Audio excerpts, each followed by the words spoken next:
What's going on, everybody? My name is John. You already know what it's going to be. It's going down in a few more seconds. Relentlessly Real Podcast. Let's go.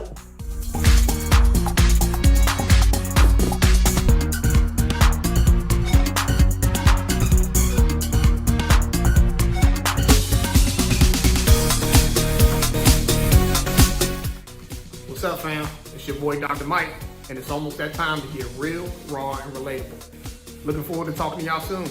Peace.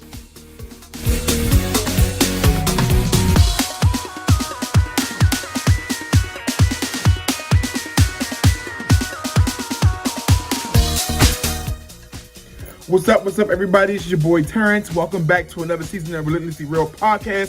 So excited to have you all back. We got a lot of great stuff. Check us out.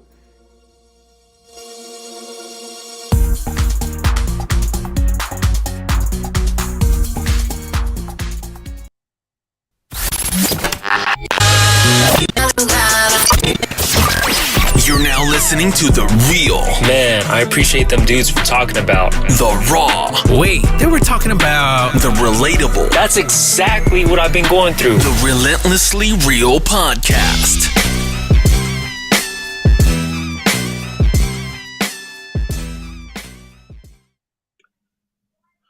Welcome to another episode of the Relentlessly Real Podcast. You know how we do. This is Wednesday. If you're not doing anything right now, stop what you're doing. Share this link to your friends on your live. Just share this link. It's another episode. You know how we do Relentlessly Real Podcast. Hopefully Mike will be joining us. But right now, today, I'm pseudo your host. All right. Today I will be known as Michael C. Jordan. Hola, what up, Nafisa? What up, Nafisa? Today I'm gonna go about Michael C. Jordan. We'll talk about why Michael C. Jordan. And who are you today? Like, what are we doing? Kids are stressful. That's who I am today.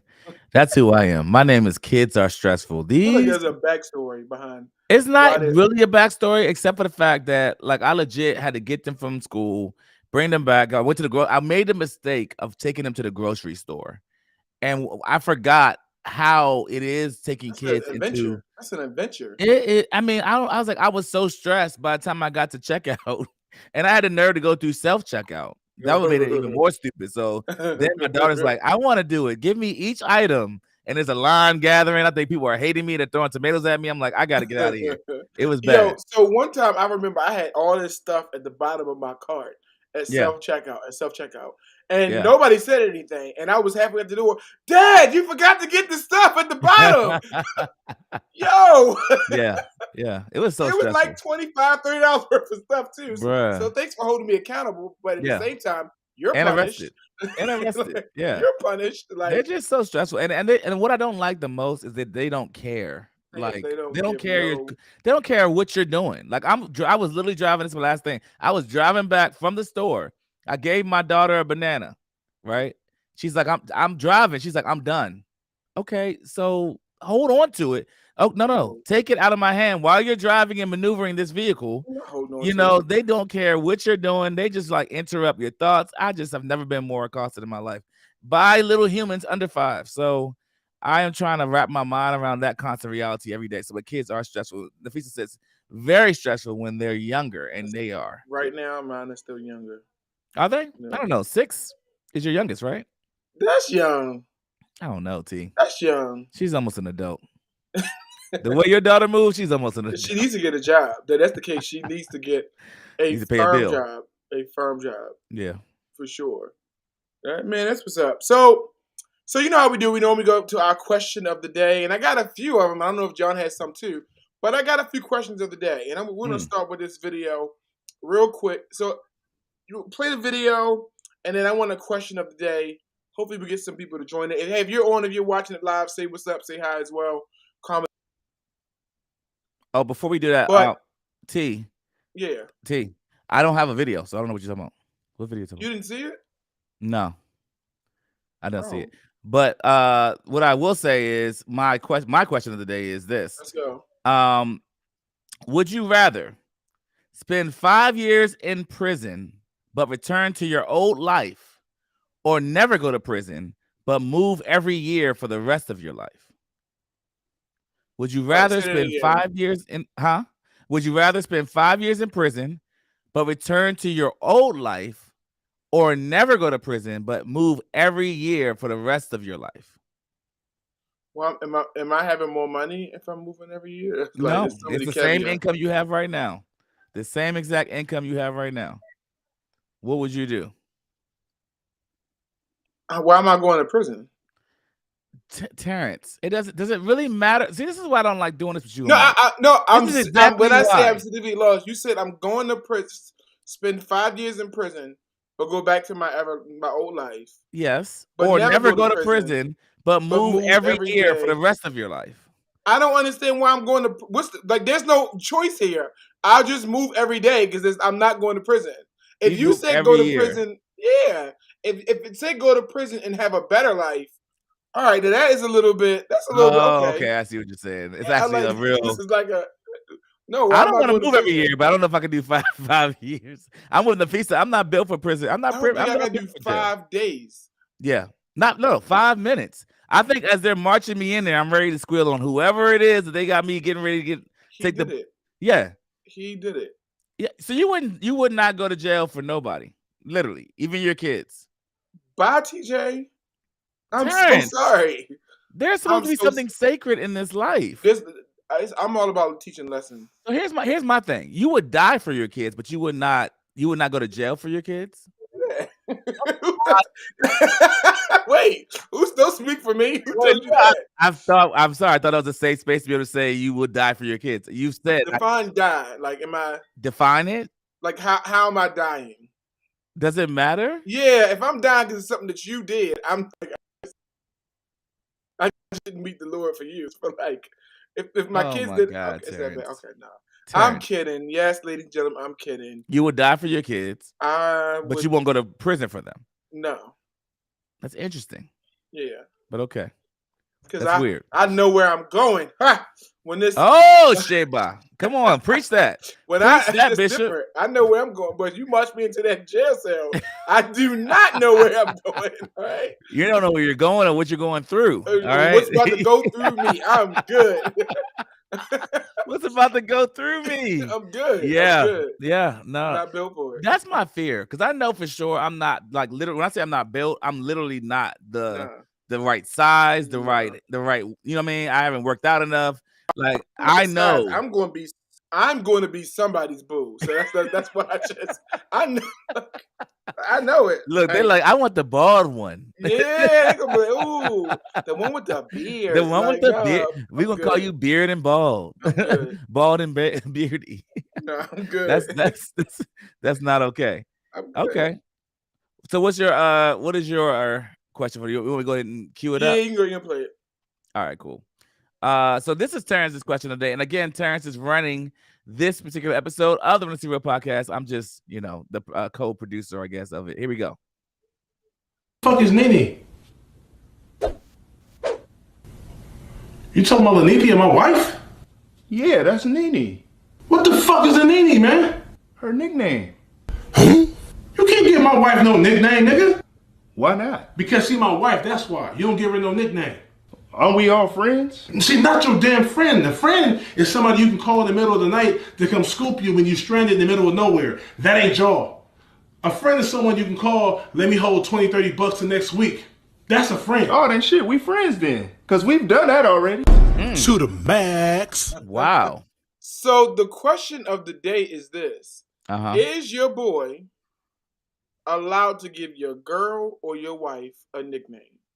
Why or why not? Is your boy so if I was come to the cookout, oh, what's up, JoJo?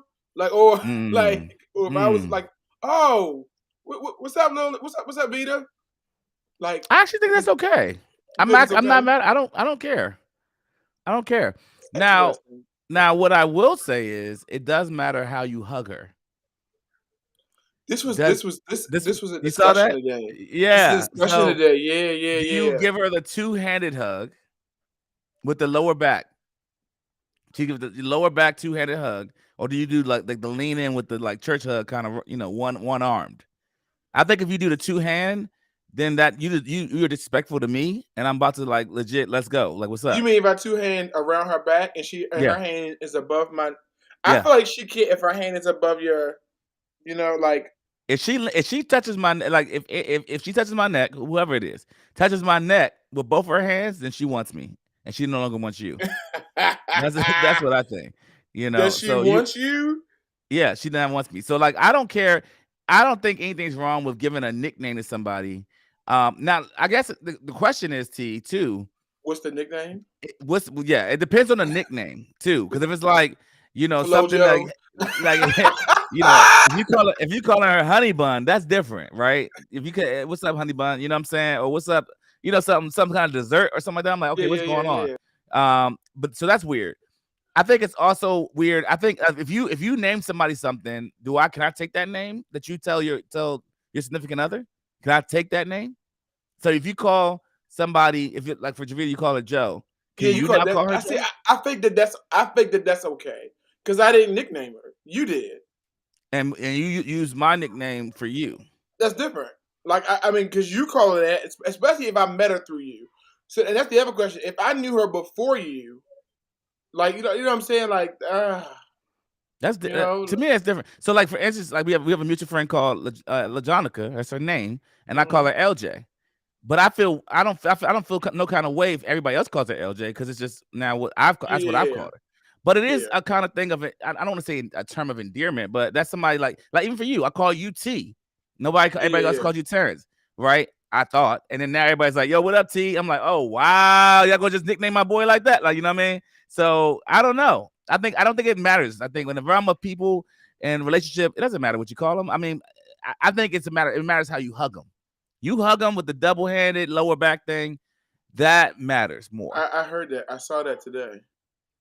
And what do you think? Is it okay to hug somebody? I think the time two-handed hug, T. I think it's the time limit. Ooh, that's a funny one because I can just imagine. I can imagine if it's longer than 7 seconds. I think if 7 seconds is a long time. I think 3 seconds, like is 3 seconds. Like I think if it's that's even true. If 7 seconds is a long time. Yeah, if you're like 1 Mississippi, 2 Mississippi, 3 Mississippi, 4 Mississippi, 5. Like you know what I mean? You didn't smell the perfume. You didn't embrace like the scent. Like you close your eyes a little bit too. You kind of close your like hey, nah, it's really really good to see you. You know, and then you kind of take her all in. Yeah, no, that's not okay. I agree. Yeah. I agree. We're not doing that. Do you want to go to your next one? Yes. So my last question today is this.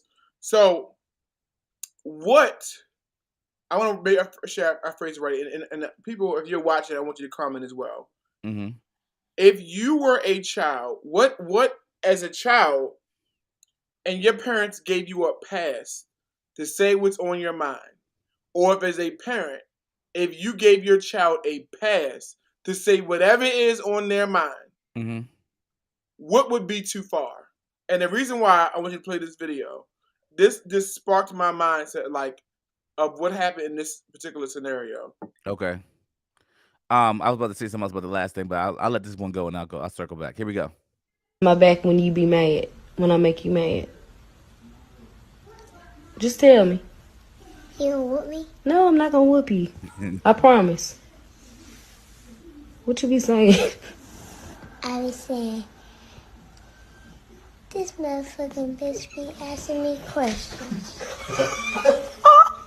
See what? You heard what she said. You were playing. You heard what she said. She said, "This mother FMD be asking me questions." So, question of the day is: if you gave your child a pass, what would be too far that they can say? Because you said they get no consequences at all. Now we've had this conversation before because we said. I thought under the right pretense, I want to give my daughters a day where they could say everything that they want to say, like a day a month, that they could literally say everything that they want to say without any consequences to see what they would do. I think there's an age restriction on that, though. You don't start at 5. You know what I'm saying? Because they're liable to say anything. That girl right? is 3.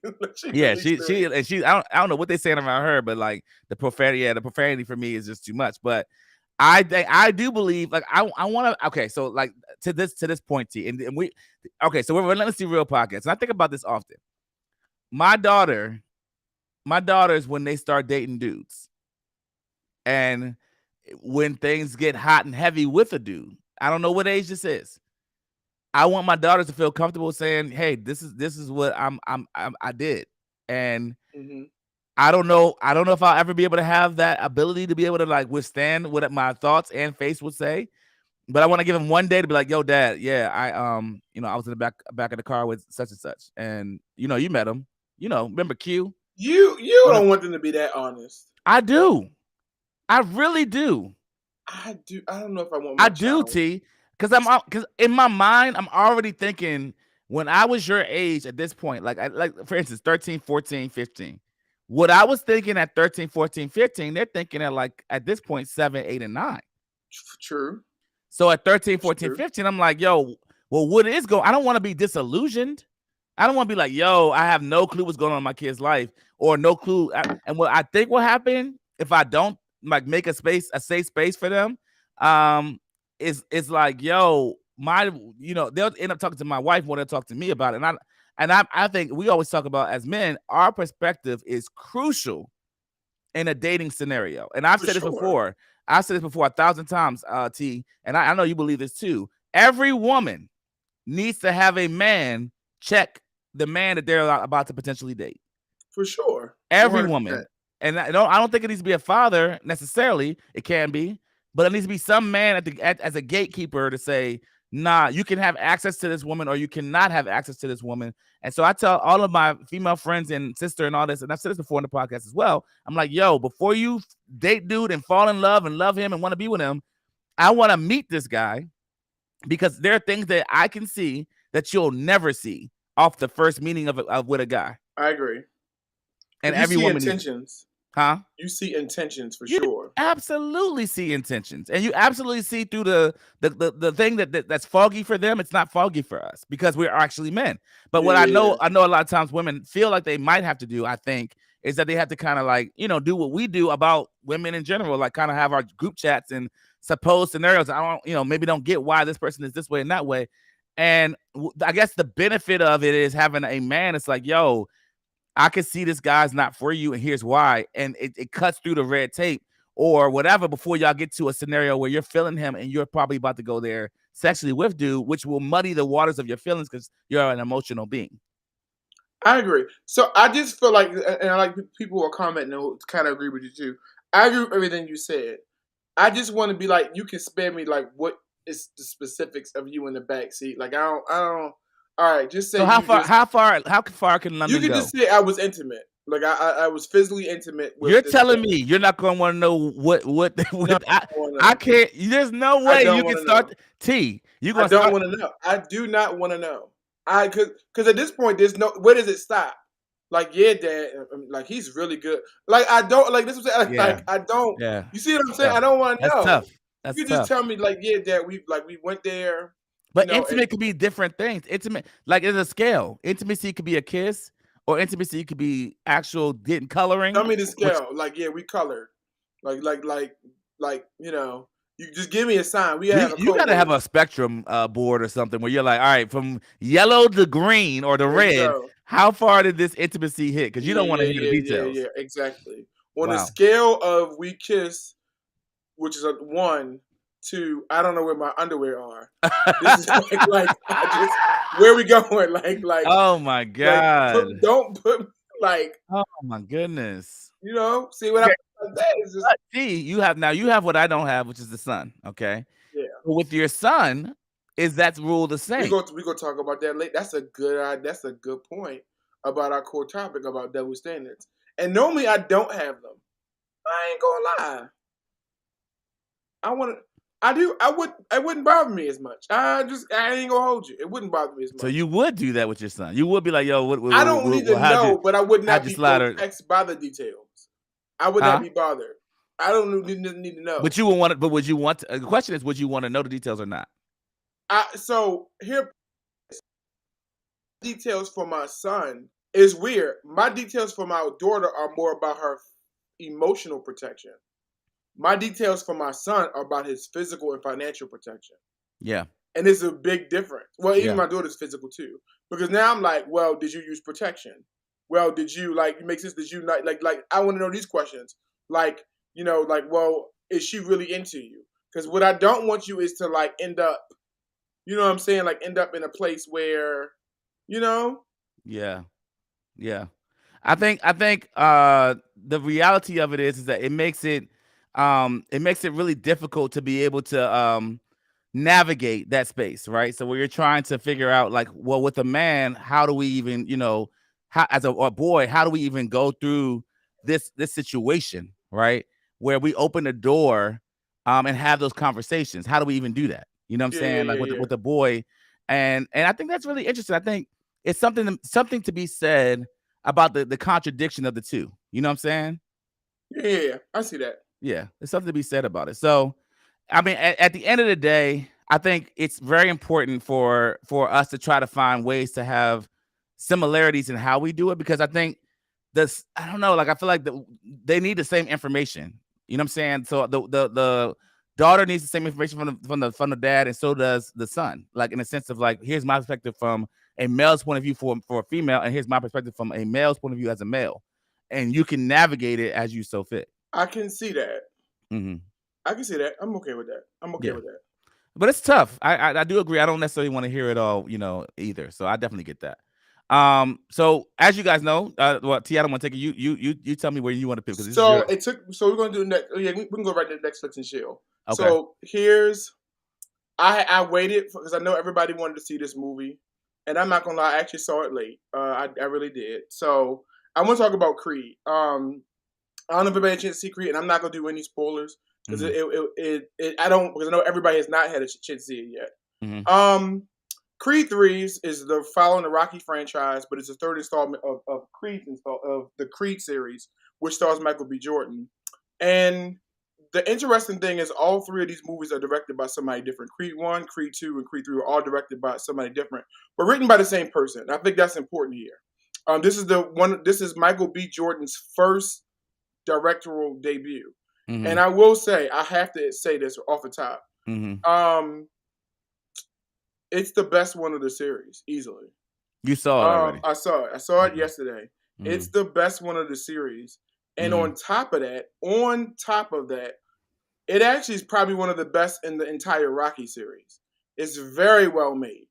I have complaints, but I have had these complaints about Michael B. Jordan, period.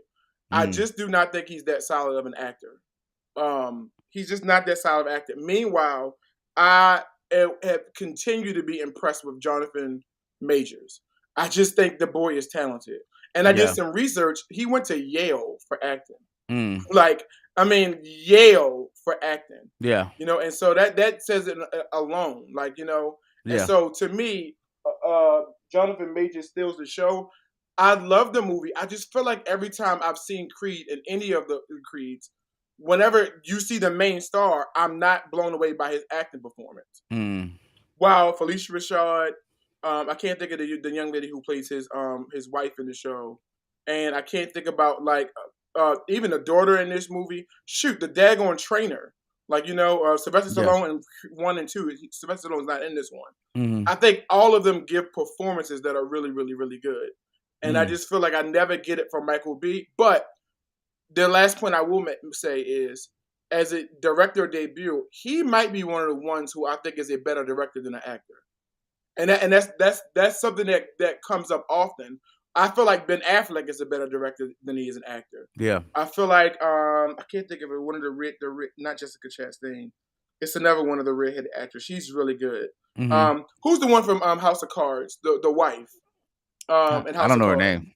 I don't know. But you know what I'm talking about. No, yeah. She's directed episodes in series 2, and she's also a vicious actress, but a better director than an actress. And so I will happy to say is I actually honestly I do think that I just think that they're better off. So again, I would say as far as a movie, probably give it an 8.5, 8.9 out of 10. Definitely highly recommend. I think it's something we should see. I know John. You didn't really you wasn't really feeling Creed, Nah, I never got into the Creed series. I think I might have saw the one. So all the movies that are trash, I watch them on planes. That's definitely what I do. So if I'm going to Miami or going somewhere and it's free, All the movies that are and I trash, have you to, watch them on yeah, planes. I have to, yeah, I have to see. I was like, I got nothing else to do. Yeah, I got nothing else to do. There's nothing else going on. All right, Creed, let's see what you got. Right. So I did that for I think Creed 1 or something like that. But listen, if you really think this is worth getting out of my house, now I want to make sure you understand this before I even say it. Okay, got You think I should get out of my house, hop in my car, drive to an AMC theater after the pandemic, buy a ticket, get popcorn, get something to drink, and sit in front of the movie theater and watch Creed 3? And your answer to that is yes or no? Yes. You're that's a big stamp, bro. Okay. I definitely think this is one that's worth seeing. Okay.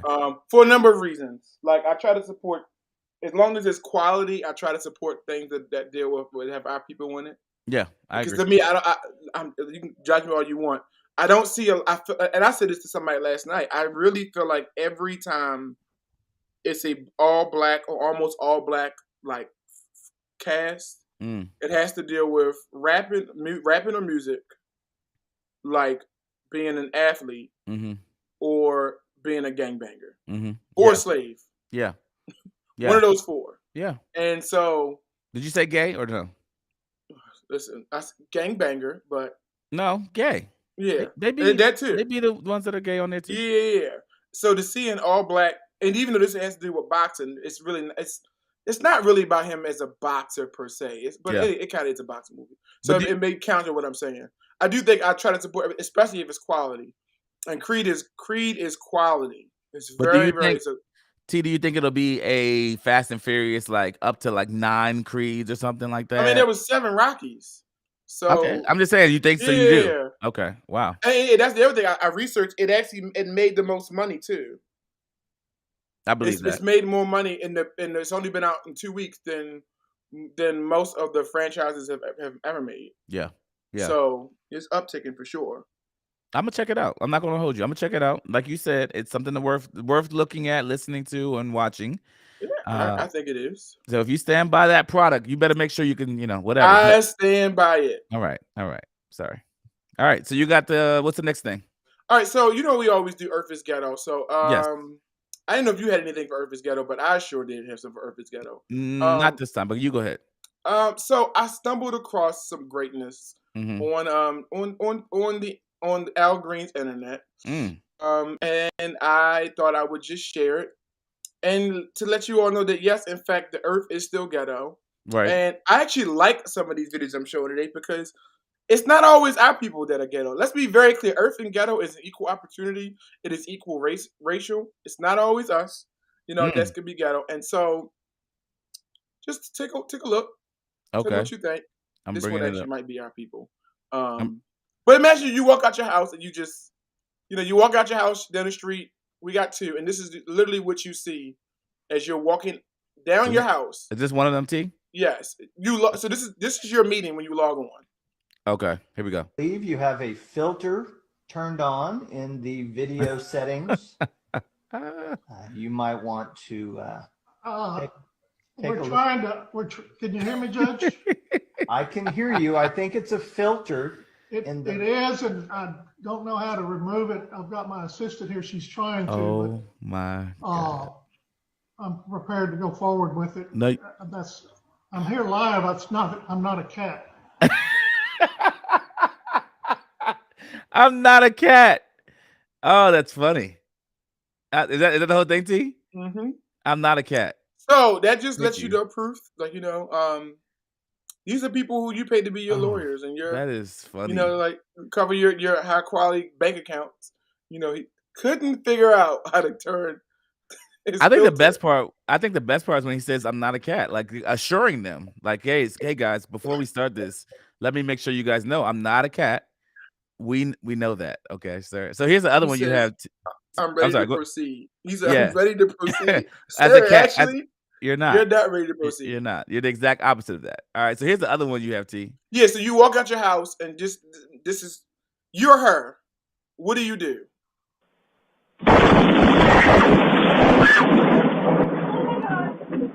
Play it again. Play it again. Yeah. All right. She walks out her house. That's crazy. And this is what happens. I gotta play the sound. Hold on. Oh, it didn't, for whatever reason, the sound wouldn't play that time. But let me. Yeah. Yeah. So anyway, she walks out of the house, and the house, I guess, a few. And I believe I did some research on it. The house down the street was a meth lab. Oh wow. Yes. There's a meth lab that's in her neighborhood. Mm-hmm. She's just going outside, just check, grab the mail, and boom. So I just wanted to play these two videos so that everyone can realize that it's not just us. No. There's some. The Wahites also have some scenarios going on that are very, very, very, very, very, very ghetto. Yeah. All right, so we're gonna keep moving. Let's get into some trending topics. I don't know if you have one that's trending, but got a couple things. Go ahead. No, I was about to say this. I do have something that's trending. T, a little bit. I think her name is Ayana, Fix My Life Lady. She was on Breakfast Club recently, and I thought this was very interesting. And I would love to hear your feedback on this particular clip. Here we go. My experience and my observation is that most women are men in skirts, meaning that the way their presence, their being, the way we roll in the world, it's very masculine because we've been conditioned and programmed out of our feminines. And when I say, I don't mean feminist movement in the world, I want to be a fireman or a football player. I'm talking about, I'm not talking about that. I'm talking about how to be a woman in your being. What is the distinction between feminine power and masculine power? And we've been conditioned and trained to be men in skirts. We do everything like men. We compete like men. I said this on the R Spot a few weeks ago. I said, most women want their boyfriend to act like their girlfriend, chatting, shopping. But when the man comes home, what they meet is another dude. You know how women are up. It's just so. Why do you think that happened? And why do you think it's such a problem? It's a problem, first of all, because the feminine presence is missing on this planet. That's why we got so much hoopla and conglomeration going on with the weather, with the politics, because see, the old male guard is dying. That masculine patriarchy, it's dying off. And you see them fighting and clawing to hold on to power with that's the whole Roe v. Wade turnover. Oh, we gonna control you. We gonna control you and your hoo-ha. Okay. Like women get pregnant by themselves. We need to have some bill where men are involuntarily sterilized. How about that? Can we do that? Just take your old weenie out and put it up here and let me whack on it. My wife want me to get a vasectomy, so I'm down for it. Well, I wasn't ready for that. So there's one last thing I want you to hear before that's number one. And so, but we have been programmed and conditioned and raised where our feminine power and our presence as females is dishonored, disregarded, disrespected, just in the world, not just by men. And we've also been taught and trained that our softness is inappropriate, it's dangerous. Our emotions are inappropriate, and nobody wants to be bothered with that. So where do we go with that? How do we know? If a woman knew that her greatest power was silence, that's her greatest power, because then she can hear. So I wanted to get your thoughts about what she was saying. She said a lot. She said a lot. And actually, I mean, she said her women's power is silence, but I actually even think that our human ability of silence is important too. Not just a feminine energy or women. I agree with her that I think women's silence is important. I think it shows a sense of I'm hearing you, I'm listening to you, I'm respecting the things that you're saying. And I don't know if I've already told you this, T, but like I was reading a book, How to Win Friends and Influence People, and one of the things that they say in that book is that you don't cut people off as they're talking. And that's something I'm really in my life, like trying to like actively keep, telling myself as people are talking, I literally tell myself, shut up. don't say anything. Like, let them finish their thought so I can actually hear all that they're trying to say and then respond. And that's as a 37-year-old male, right? So I just think the value that I think she brings, I think she said she's like in her 60s or 70s. The wisdom that she's given, I think, to the younger generation of, hey, your silence is your superpower, I thought was huge. And the other part that I thought was huge was just the idea that women are basically marching around trying to be men in skirts, basically. That she had started with that. And that's not of their own accord, of course. Like I'm sure a lot of things going on with there's that. a lot of layers to that, right? But I just thought that was definitely trending because she just was on the Breakfast Club, and I just didn't know if you had any thoughts to add to that. So I didn't see that, and I usually can like I'm mad that I missed it because I've watched her show before, and I don't really watch a lot of reality TV. Yeah, and I don't know how much of her stuff is scripted either. Like yeah, I always feel like with some reality TV, it's somewhat scripted. Yeah, I definitely think there's truth to that for sure. Yeah, like whether you want to call it masculine or feminine, I just do feel like in some regards the balance is off. And I feel like in some capacity, outside of dominance, I feel like that men and women used to complement each other. And even if something is like, watch this, even if something as small as this, and this is really small and petty, but I remember, I don't know who the comedian was that said it before. It was a comedian talking about how when you go to the club back in the day, men didn't used to try to outdance the women. Like he was like, we just two-stepped. Yeah. Like you dance on me. But now it's like men are out here trying to outdance the women. Like men are trying to and I'm not I'm not necessarily saying one is feminine or whatever it is. Yeah. But like men are out trying to out fashion the women. Yeah. Men are trying to out beautify the women. And I just feel like where we used to compliment each other. Yeah. You know what I'm saying? I just feel like the balance is off. Yeah. Instead of we've gone from compliment to compete. I definitely agree with that. I mean, I think a lot of just what's happened over the past couple of years, we talk about sometimes the feminist movement and how that's been a thing of having to compete. And even I like that one conversation that we had where we basically said masculine and femininity wasn't linked to a sex. I liked how we said I could be a masculine and feminine individual and have qualities and traits of both. And I think that's what I'm hearing her say a little bit too, because I'm like, both of our silences say something. But I think the silence of a man in the middle of a conversation, to me, it does display I'm listening, I'm hearing you, and I'm trying to, I don't know, like there's something I guess about hearing versus listening to me. Like you could hear something audibly, but listening. Yeah, it's not it's like what's behind the words. Like not just hearing what the words are, but there's something, there's a feeling, there's an emotion that's behind what they're saying that matters even more than what they're actually saying. And that's not just women and men, that's men to men, that's women to women too. And so I just think there's value there. So I just wanted to bring that to the conversation. No, I agree. I mean, I agree. I think it's all good points. Yeah. We need one more trending topic, and then we can get into the main topic for today. Okay. I saw this, and I'm hoping this went viral. This was a conversation between Dave Chappelle. I'm not sure who he was talking to, but it went kind of viral. We're talking about a beef between him and Cat Williams. And I'm going to let you play it, and then we're going to kind of talk about the significance of this video. Okay. Let me let me relaunch it. Cat Williams annoys me, but I'm not going to go there. The fake Dave Chappelle argue with the fake Cat Williams on Twitter? Well, yeah, what happened what happened was, I tried to sign up on Twitter. And I put my name in and said, this name is already in use. You can't use celebrity names. I'm like, that's odd. So I went to see who was using it, and it was a fake Dave Chappelle. This nigga had my pictures and everything. This is when Twitter was brand new. And I thought, I got to put a stop to this. But then I started reading this nigga's tweets, and they were hilarious. So I figured, this will work out. I don't got to pay this guy or nothing. And I'll be getting this good comedy reputation. And every morning I wake up and get some coffee and just check in on Twitter and see what this fake Dave Chappelle fellow was up to. Funny stuff every morning, but then he goes rogue. He starts attacking celebrities that are friends of mine, and of all these celebrities, Cat Williams. Well, Cat Williams wasn't having that shit.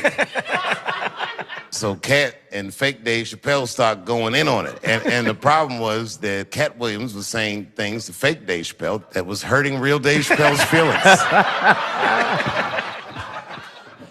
Here's the asterisk of the story. Right. I catch up with Cat in L.A. Do you remember this? And I'm like, Cat, can I talk to you for a second? He's like, of course. And I go, away from Shook. and then me and Cat walk off in the corner. I go, look, nigga, I just want you to know, I've never had a Twitter account. Cat's like, so the fuck what? I've never had a Twitter account either. I said, what? I was like, what? I still don't have a Twitter account. It turns out it was a fake Dave Chappelle and a fake Cat Williams. But Cat's fake was funnier than my fake. They were great. They're great fakes. That's a real story. You're the best storyteller. I thought that was he's an amazing storyteller. He is. I thought that was an amazing story. Yeah. Because Cat Williams be ticking me off too. Yeah, be pissing me off. Yeah. Now I'm not gonna lie though. If I found out via social media another key medium was blasting me with the social media, because that's my arena. Like I gotta win the social media war. Like me, I'm not a comedian. I'm not a celebrity. Yeah. Like my thing isn't built off of like who this who played who whatever it is. As a comedian, I get it. You got to win the social media war. And so, at that point I understand Cat Williams, but they find out that they were beefing with each other and it wasn't even them. That's hilarious. It's like it just goes to show that people like we really live too much.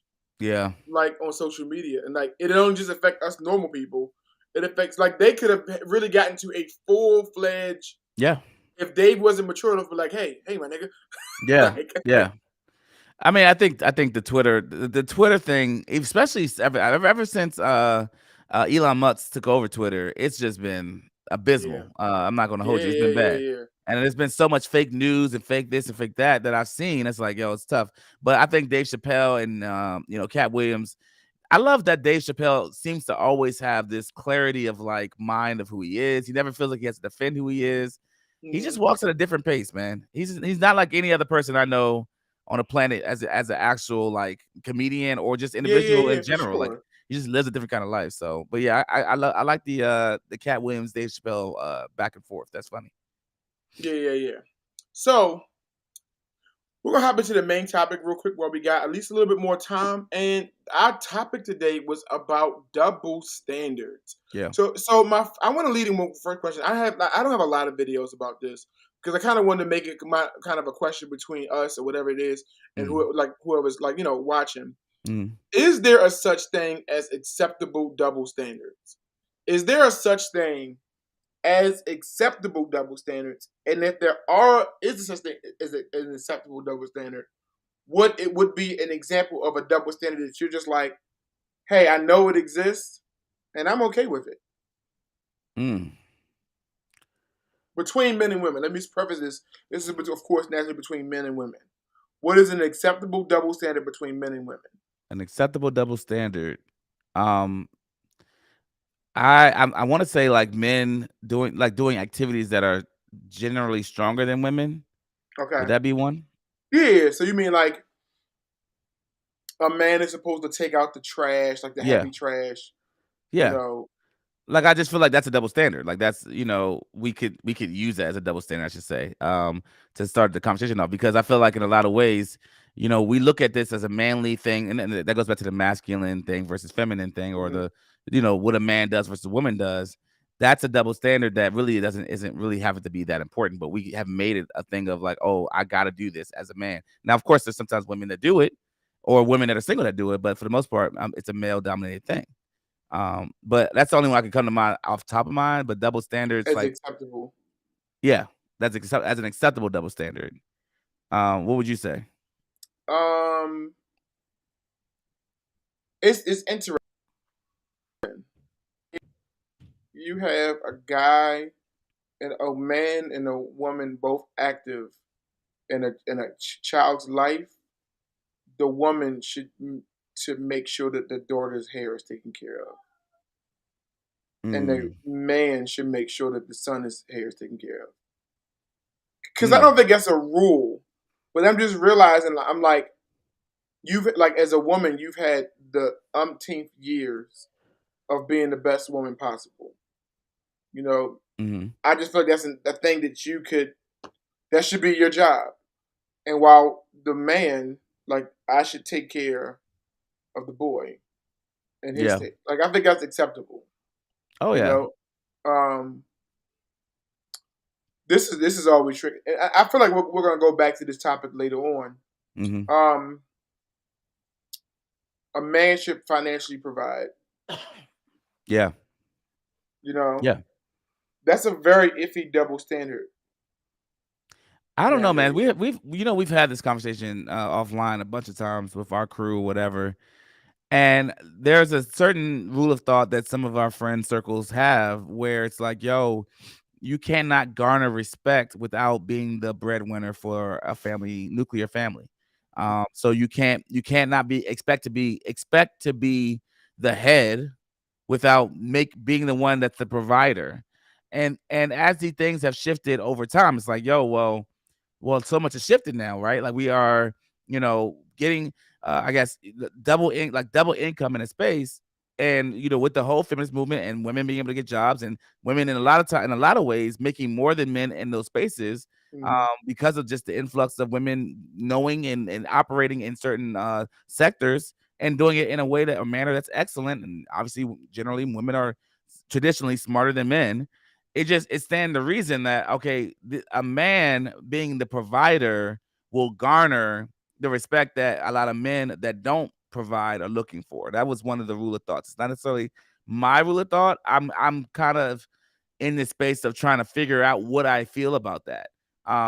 Because it's like, so you'll respect me when I can take care of everything, all the bills, all this, all that. But we did not.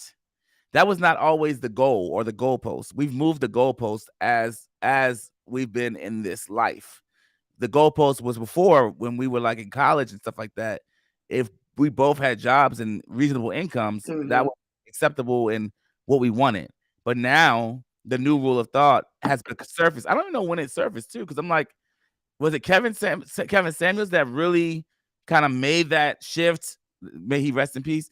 Like wave of conversation about the money factor, because I didn't really hear about that before him. I have to be honest. And like in a large grand scale, especially in the social media realm. In the social media space. And I mean, I don't think anything exists outside of social media at this point. I think social media is the space where all conversations and dialogues happen. That's actually a really great point. Yeah, we talk about social media when we get together. Yeah. Isn't that crazy? No, I mean, I think even deeper than what you said is, yeah, I don't think anything in this world right now exists outside of social media. More than that, as you said that, I'm like, what happens that is not impacted or can be impacted by or has an impact on that is not outside social media? Literally, our whole culture. Yeah. And it's funny because when you think about it, like, well, YouTube came out, what, 2008? Either 2005 or 2008. You know, and the smartphone came out like right around that same exact. We're not even 20 years into smartphone. You know, we're not 20 years into it, for sure. Wow. And social media has significantly impacted culture. Yeah. It is culture. You know, like so it's just, I'm glad that it's interesting that you said that, because now I'm looking and thinking about, you know, all these questions about double standards are going to be shaped by what the social media is saying. Absolutely. You know, like, yeah, it'll be shaped by social media. And I always like to say, like, something's discipling you. I always say this because I feel it. Something's always discipling us or teaching us or instructing us or, showing us the way, leading us in a way. Something's always doing that. So, and I think social media has become the recent agent of that, where we look at social media and say, okay, it doesn't necessarily inform us of what we think, but it definitely surfaces what we think. It doesn't inform us necessarily of what we think, but it definitely surfaces, or it puts it right in front of our eyes of like, well, I agree with that or I don't agree with that. I believe that or I don't believe that. And if I say I do believe it, everything after, by liking it or by thumbs upping it or whatever, or thumbnailing it, everything else I get from that is going to curate around that thumb up. And so now whatever I believed once, I now believe is an ideology because they're going to reinforce what I believed once over and over and over again, because that's the way the social media works. The SEO system works. So I'm just saying that that's an aside, but just I think that the bigger point is I saw Kevin Samuels rise and decline. Of course, he passed away, but what he brought with him on his upwards swing was this idea that there are these high value men that are looking for a small sector of women or a certain type of women. And when he brought that whole scenario to the forefront, it's like, yo, every person had to figure out, which one of them as a guy am I high value or am I not high value? And the not high value guys, I guess, now have to aspire to be those high value ones, because it's no longer like I'm a low value man and I'm a high value man. What has shifted in our culture with social media is this is what a man is. If you're not that, then you're not a man. Yeah.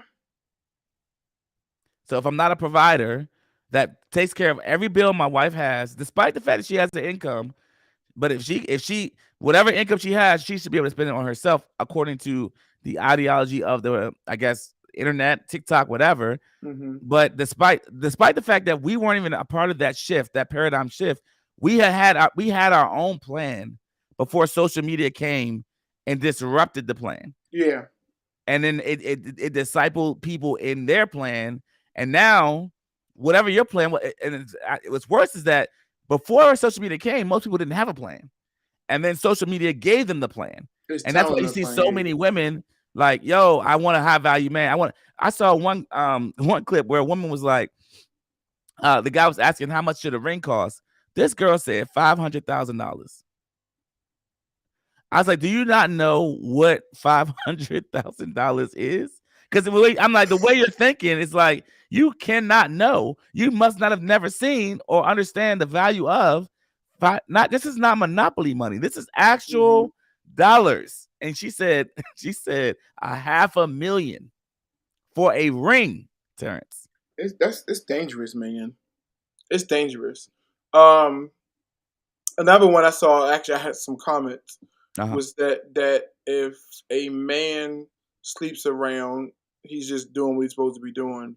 But if a woman sleeps around, she's a hoe. And that's considered, the question is that an acceptable double standard? Or is that is that acceptable? You know, is that, so that, I mean, I'm just playing devil's advocate. Yeah. You know, but like, is that, we would all agree that's a double standard. That's a very common double standard. Very common. But would that be one that society would say is acceptable? You know, like, women just aren't supposed to do this.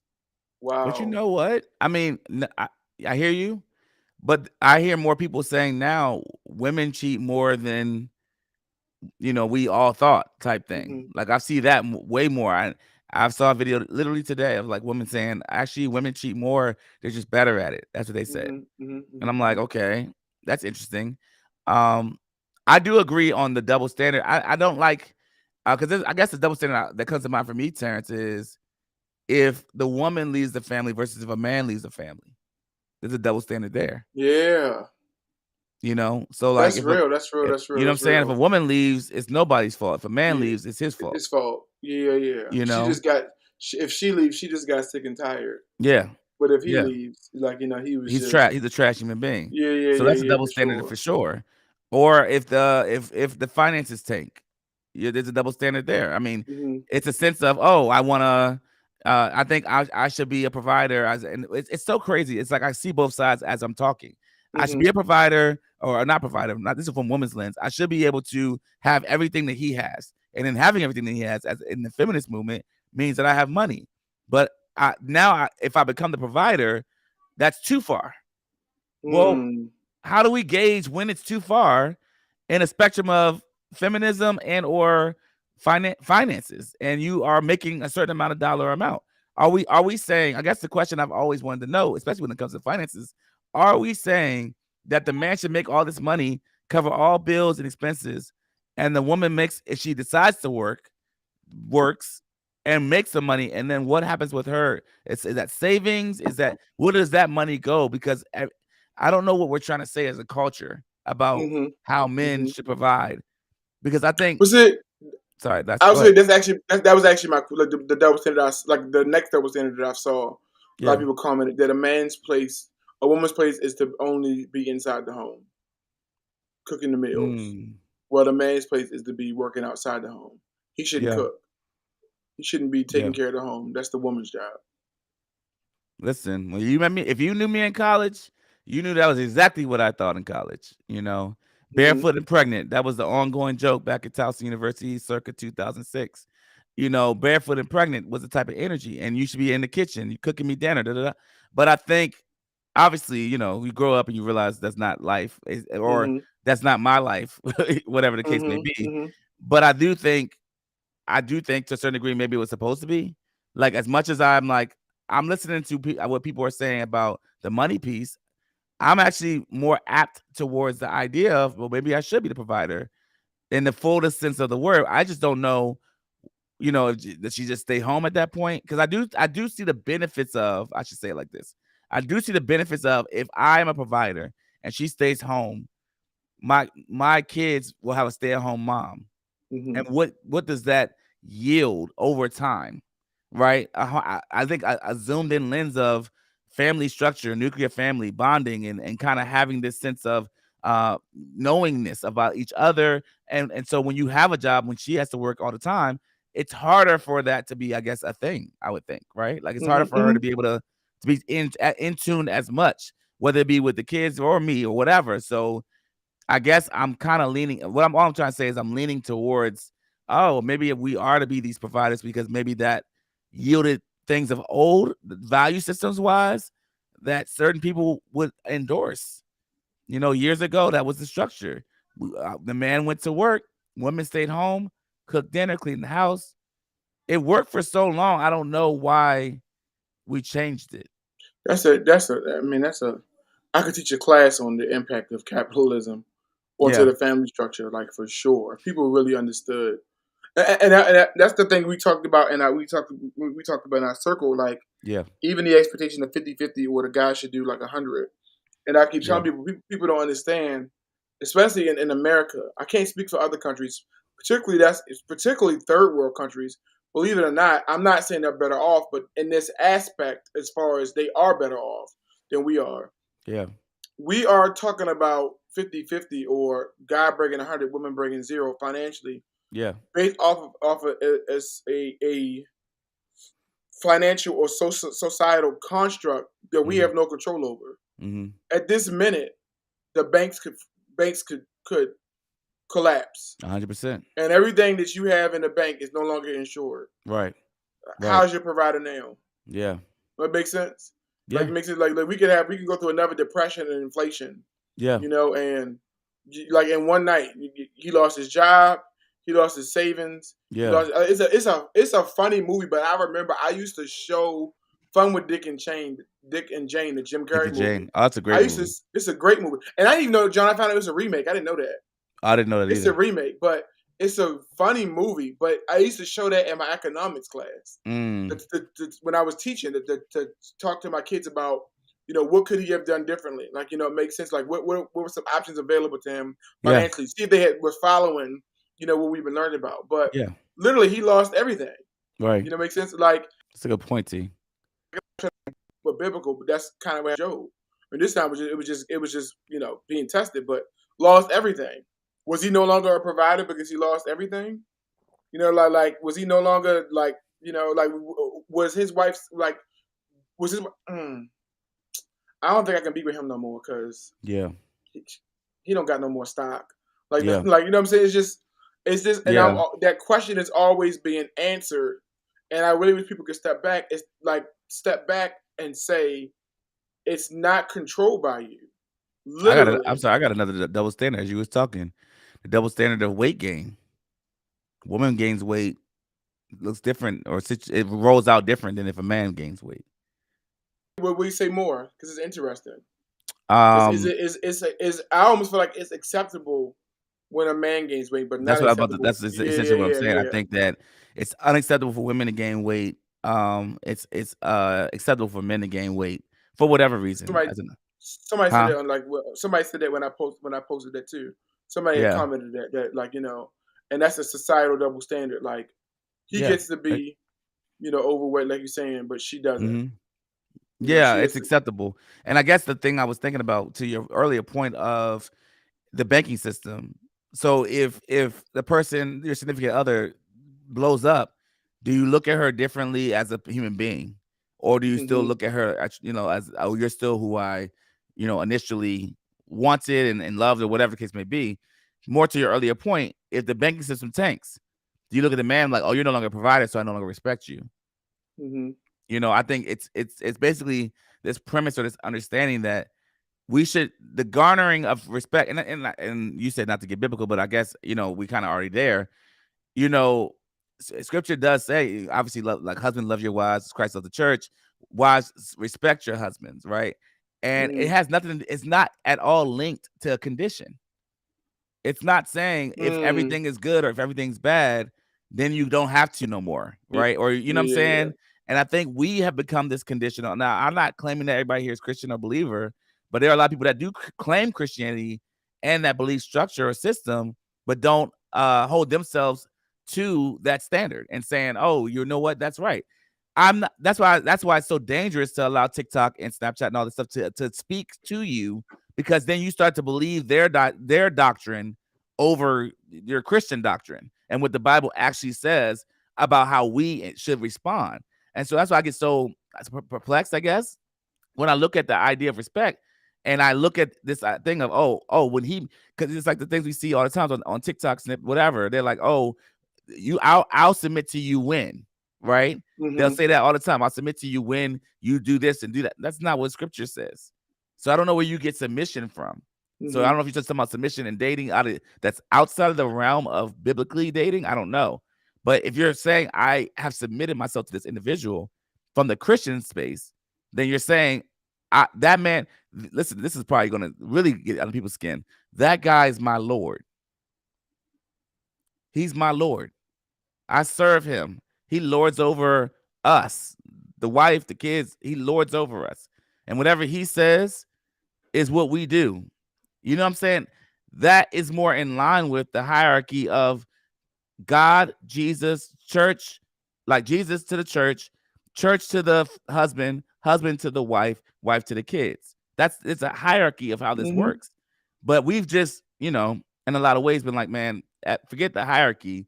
What are they saying on TikTok about how? And we're so confused. We've never been more confused ever about roles, dating, masculinity, femininity. I don't know why I can't finish that word. And any other iteration of it, we've been more confused than ever.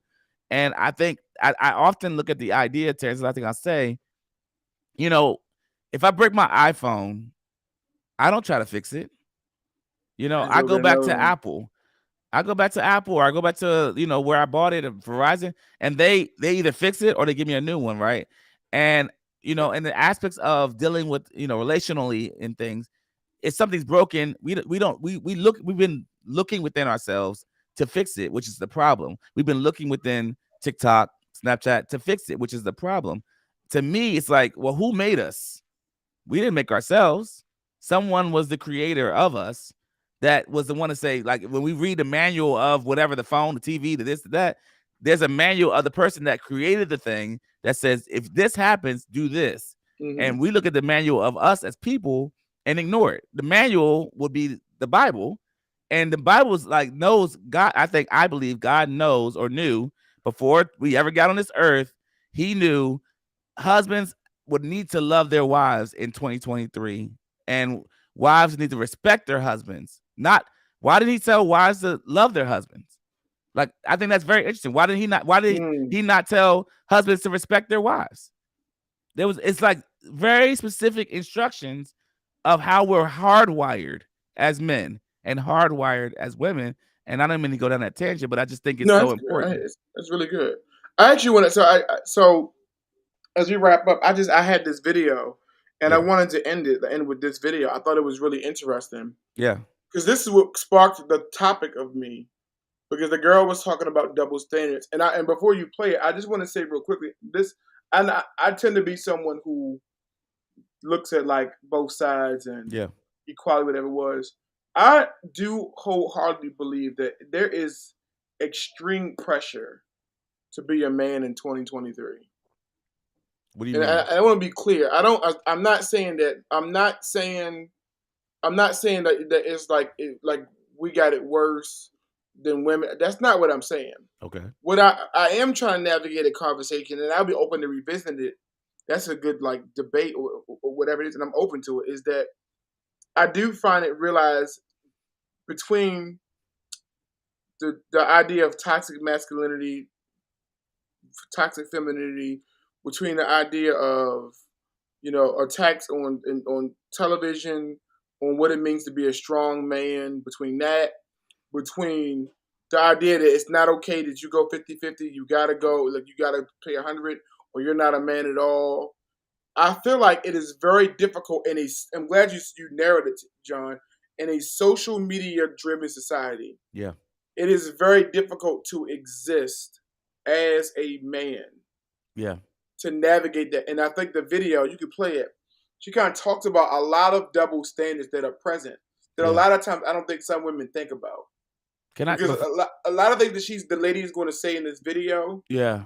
Maybe some people who follow us or etc. But a lot of those things, I know for a fact, women have said that to me, even as a friend status, or women have said that to their significant others, to coworkers, and not realizing the other side of that coin.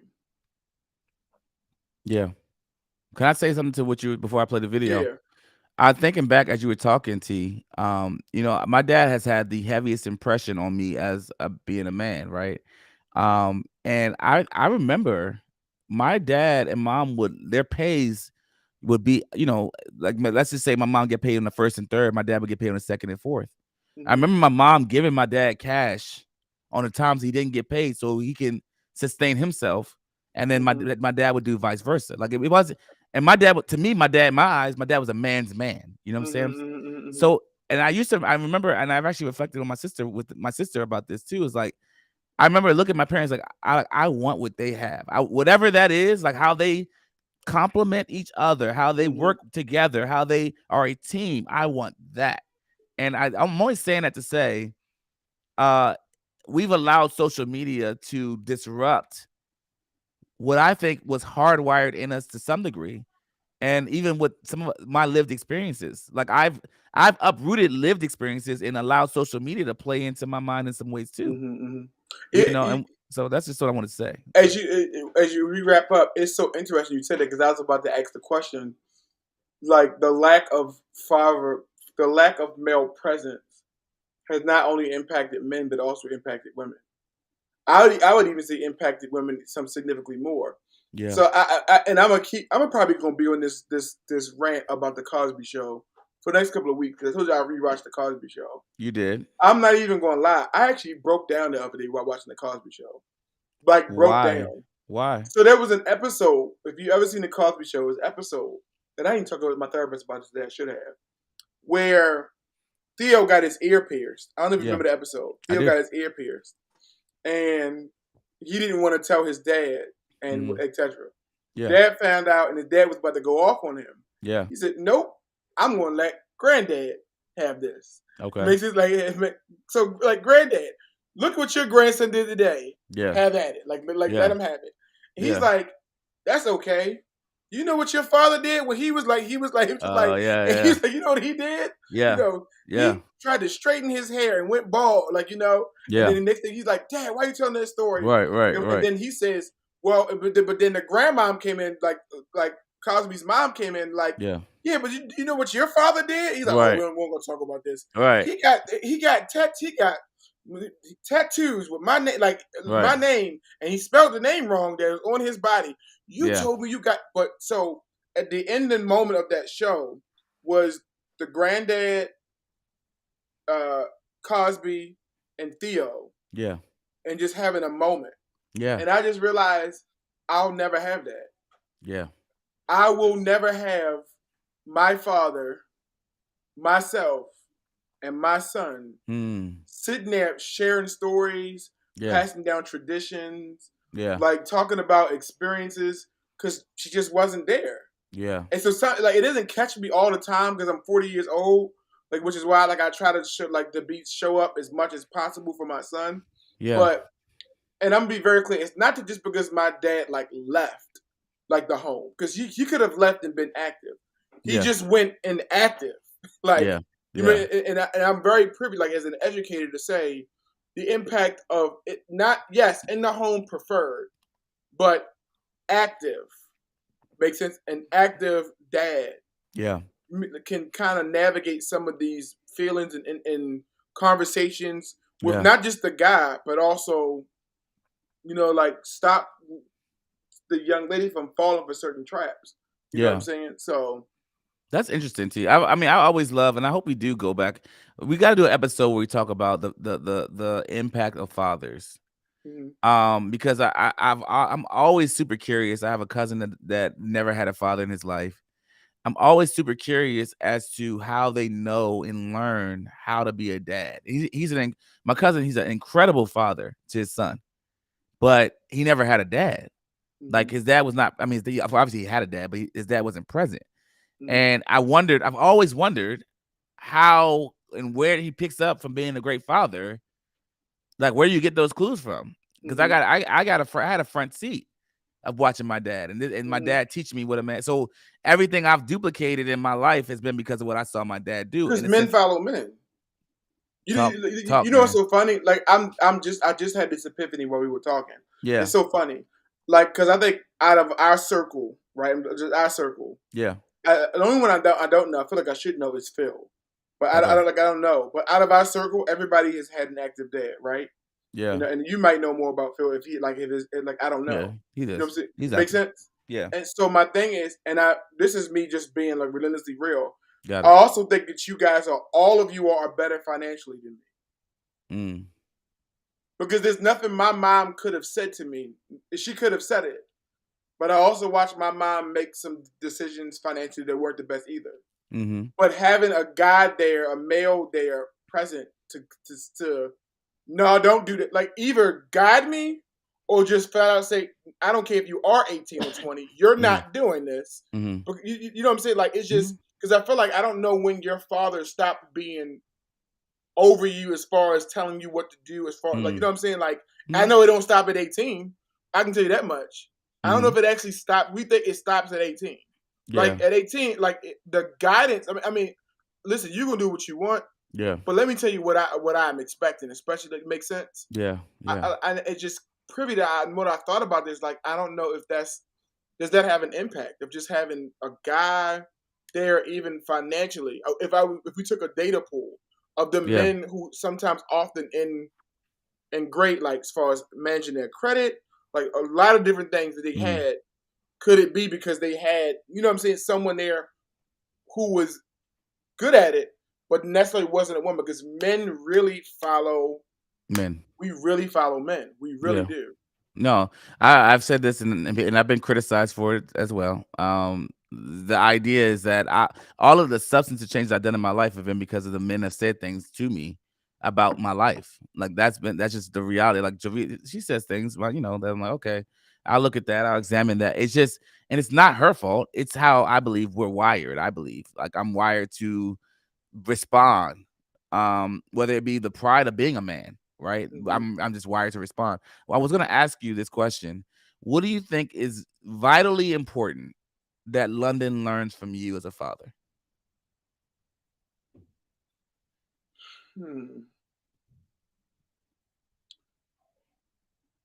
I think vital to me, to stay in her femininity. And the importance, if she chooses to, like, have a relationship, how that will let me alter that. Okay. How to navigate a conversation with a man. Okay. I think that is gigantic. Yeah. Gigantic. Like, You make sense, like how to navigate a conversation, to tap in the mindset. When you said this, what did he hear you say? Yeah. And then go from there. And I feel like I get on myself a lot. I feel like I just have so much wisdom. I feel like I have so much wisdom in that regard. I feel like my ability to navigate conversations between the male and woman, and between male and female, to hear and to listen, to even if I say something, to go back and say, when I said this, she might, and I think I've grown into that. I don't think I always had it, and I'm able to recognize it like really quickly. Oh, I got into this argument because you heard me differently. But like I got into this conflict because as a woman, you thought I meant this. Let me paraphrase, or let me dig deep to figure out. Okay, well, what is she hearing? She's in her interpreting mode right now. Like, you know what I'm saying? Like, I'm talking, she's not really. She's already interpreting. So how do I redirect? Yeah. So I think that's the most important thing. I think. Yeah, I think that's a really good one. Basically, communication. Yeah. Yeah. I mean. It's not you people call it double standard even. Like people would, that's funny. It is on topic. People say it's a double standard that, that men are more logical, women are more emotional. And so women are better communicators than men. And it's just not true. Women are different communicators than men. Men are different communicators than women. Yeah. And if people understood the very deep crevices of what that means, it would save so much conflict with brother and sister, with cousins, son and daughter, husband and wife, all of that we just are two different species. Instead of spending the effort and energy to get you to think like me and to get me to think like you, we need to find how we can meet in the middle. I'm so guilty of that. What you just said. I'm the one to be like, man, you are stupid for thinking that way. That's me. Yeah. Like, I have the best way of thinking about this. I don't know why you haven't thought about my way. Like, it's the best way. I don't know what's wrong with you. I am absolutely that way. I can laugh about it now a little bit, but legitimately, I'm that way. I'm having to learn, even to this day, like literally to this day, what does me understanding her without making her me look like? Because I believe a lot of times, like, you assimilating to my way is best. But I think what I'm learning is that I'm happy if you just understand my way. You don't have to do it my way as much as you understand why it's my way, or as long as you can re-articulate that it's my way. I think what I hope, and I guess in a male-female relationship for both of my daughters, that they understand, I guess, really two things: serving well and a knowingness of their significant other, really knowing them. And that takes time. I look at the way, our kids are, there's a knowingness when you have a daughter, or daughters or son, whatever, them because you're around them, you see them, you kind of learn them. And so I wish that my daughters could have that knowingness with their future spouse, right? Where they're like, I know I've paid attention. I've slowed down, right? To be this spouse for this person. And then the servant piece is just like, I wish we could get away with the idea that it's wrong to serve. Like, I don't know where we got that from, but everybody loves to be served, right? But I think lately, especially, I'm more like leaning into, like, I don't mind serving. Yeah, not like at all. Legit. I don't mind. Yeah. I'll go get the cup. I'll cook. You've seen me, T. I'll cook the food. I'll cook the cakes. And to some degree have leaned into, I want to serve, but at some point you got to understand that reciprocity is important too. Yeah, listen. I ain't go. Listen. I just. You're right. That's a whole. That's a whole thing. I just gently open that door and I'll close it right back. Yeah. Do you want me to play the video, T? I think what you did is a good segue because she kind of talks about the lack of reciprocity in relationships. All right, here we go. As a man, you should always get a high-paying job so that you can potentially take care of a family. But you should also make sure you have enough spare time to spend with your spouse so that they don't get lonely. If you're a father, you need to be there for and support your children. But don't try to guide them or structure them or especially discipline them in any way, or you're abusive. You're expected to be masculine in order to be attractive. But you should also get in touch with your sensitive side. But not enough to cry, because that makes you look weak. Women are allowed to hit you, but you should never hit them back. If you even want the chance of having a woman, be prepared to take her out to a fancy dinner in a fancy car and get her flowers and drinks and all of that. But don't expect or ask for anything in return, because then you're pushy. Remember, you have to dote on the girl in every possible way. But in the end, it's her decision as to whether or not all of your time and energy was worth her giving you anything in return. And if she leaves you after a 6-year-long relationship, remember, she's just doing what's best for her. But if you leave her after 6 years, you're a scumbag who obviously never cared. Make sure you're intelligent, or women are going to look down on you. But women are always right, so they're going to look down on you anyway. Plus, if you're really smart, they're going to see you as arrogant. And be confident, because confidence is sexy. But don't be cocky. Sleep with too many women and you're just a man whore who's afraid of commitment. But don't sleep with enough women and you're less desirable because of your inexperience. Be independent. Jeez. She went off. Yeah. So, I just, I know we're ended, but I thought she raised some pretty good, point. Even I was like, oh, wow, I didn't think about that. And it's often the from the very essence of the first date, there is more pressure on the man than a woman. Yeah, absolutely. I can't dispute that. It is more pressure on the man. Did I pick the right spot? Did I bring enough money? Yeah. Makes sense. Do I talk too much? Do I not talk enough?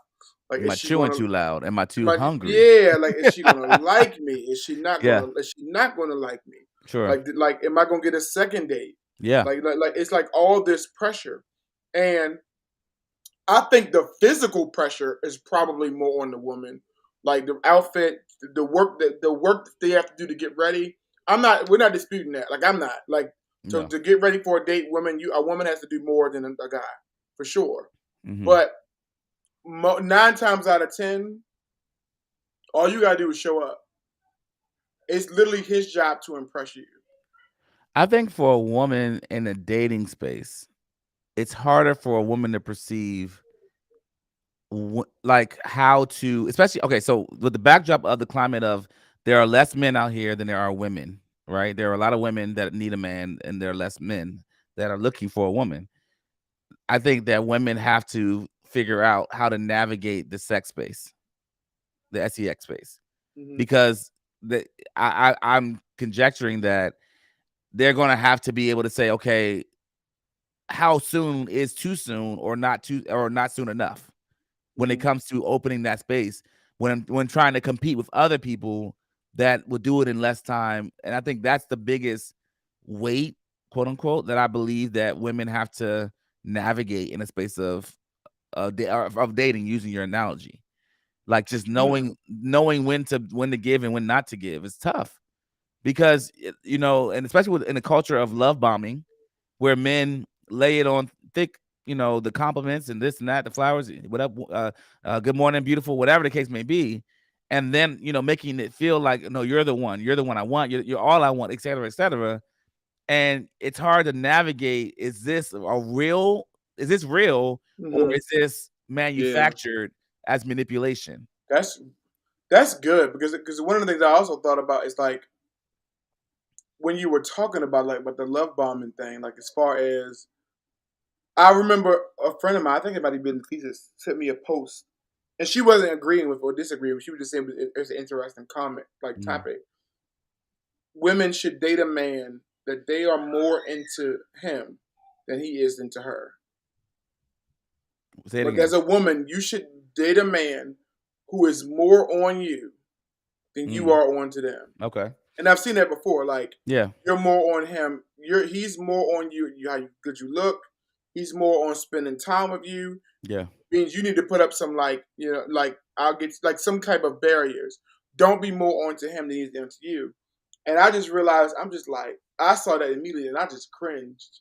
Yeah. Please don't have that energy. Please don't have that. This is actually a good topic. When we go back to it.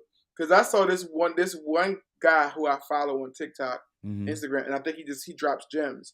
he was just talking about how the idea is that a man will chase vagina to the end of time. That's why guys will circle back. Hey, hey, big head. Like, hey, how you been? What you doing? They will go back and chase vagina to the end of time. Mm-hmm. Guys don't want to chase somebody they like. Like if I'm falling for you, I want to chase. I want to know you in it just as much as me. Mm. And once I find out that you are not in it as much as me, I'm done.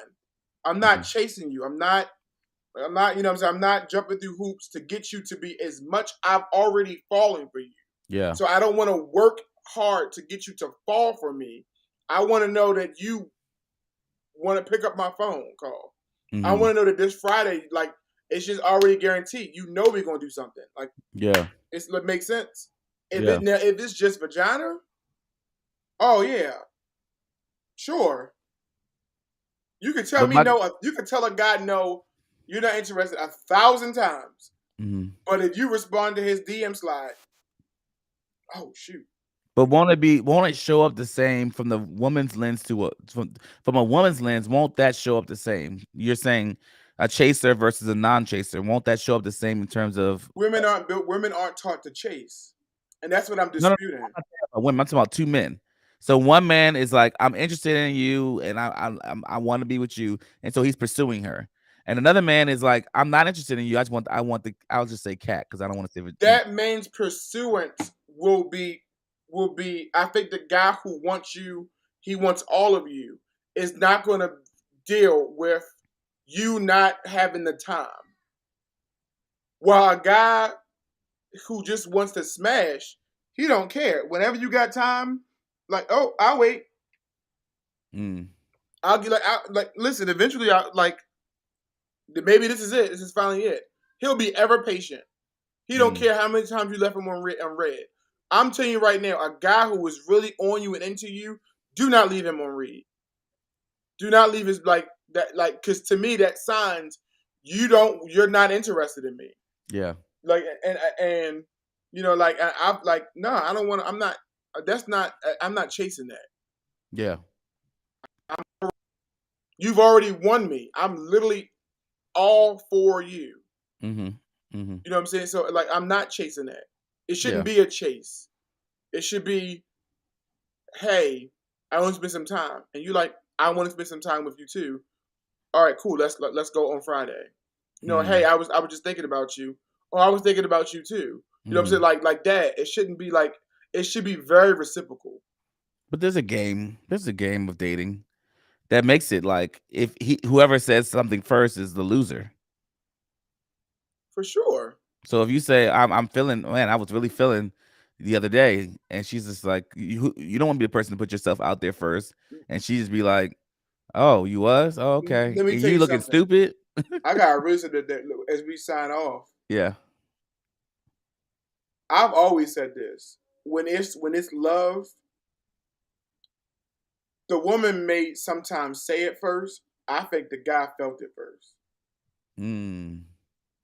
I think the guy felt it first. I don't think it's anything. I don't think a man is going to shun away from expressing emotions when it's real. And Jamal made a quick question. Is this in the context of within a legit relationship or like an actual item? So I don't know if they have a title yet, Jamal. I'm saying that if a guy is courting, whatever you want to say, I'm dating this girl, I'm into this girl, we've gone out, we've talked, whatever it is, and I'm really developing feelings for her. I want to pursue her. But if she has too many guards up, too many walls up, or not even guards and walls, I'm okay with. If it does not feel like she's willing to